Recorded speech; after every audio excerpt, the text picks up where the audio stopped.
Yes, you're quite right. The familiar strains of a band playing the Rosehill March.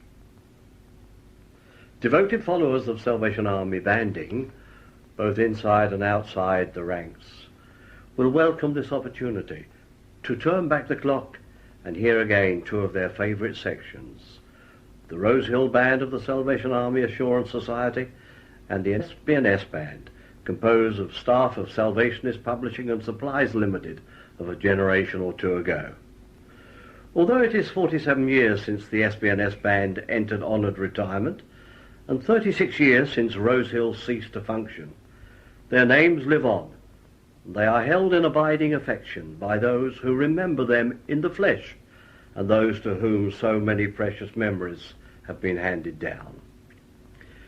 SB&S Band was formed in 1928 at the express wish of General Bramwell Booth to demonstrate the possible effectiveness of a small number of players and to emphasise the usefulness of the second series band journal, later renamed the Triumph Series, published in the interest of smaller bands. The then Captain Eric Ball became the bandmaster, and the band, originally consisting of 18 players, set a new standard for small bands. Very quickly, this efficient group of instrumentalists, under its brilliant, dashing young conductor, developed a tremendous following in Britain because of its schedule of regular public appearances, and overseas through its numerous recordings. Like other headquarters bands of the day, SB&S received its death knell when, with the outbreak of World War II, the majority of its players joined the military forces or called up for national service. Eric Ball remained bandmaster for the 12 years of its existence. Many of his now famous masterpieces of composition were launched upon the Army world by his band at national festivals held at such venues as the Royal Albert Hall, the Crystal Palace, and the Army's own Congress Hall, Clapton. It is ironical that the war that witnessed the end of the SB&S Band also saw the birth of Rosehill. The band's publicity handout declared that it was born as a wartime inspiration.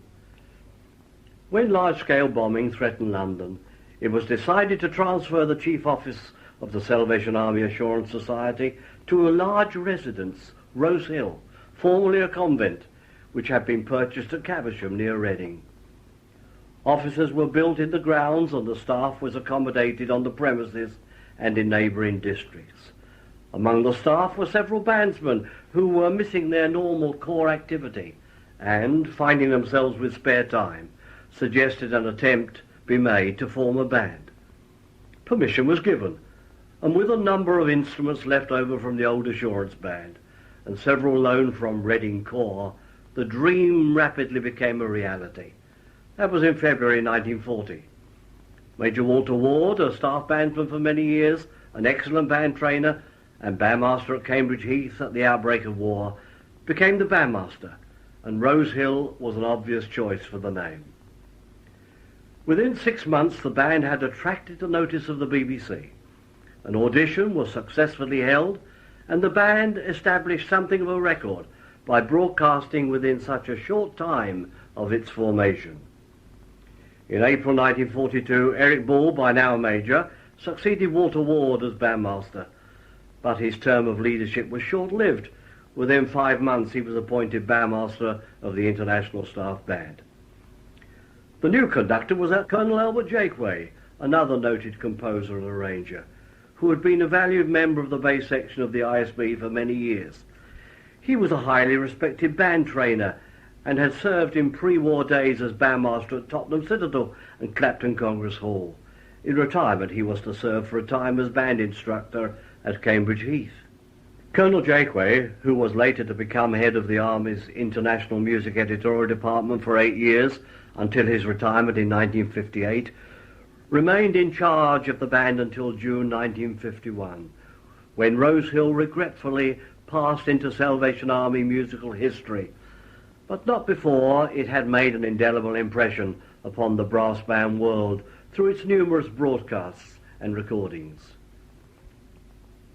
For more than 65 years, the name of Eric Ball has adorned the extensive treasury of Salvation Army instrumental and vocal music.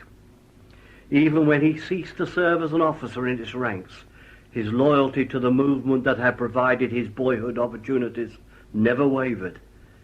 He has taken much of that early training and influence into the secular brass band world, where his personal integrity and high standards are as respected as his artistic genius. We are privileged to hear the voices of Albert Jakeway and Eric Ball on this tape. Let us sit back then, relax, and allow ourselves to wallow in this ocean of nostalgiana, to coin a word. It will be worth it.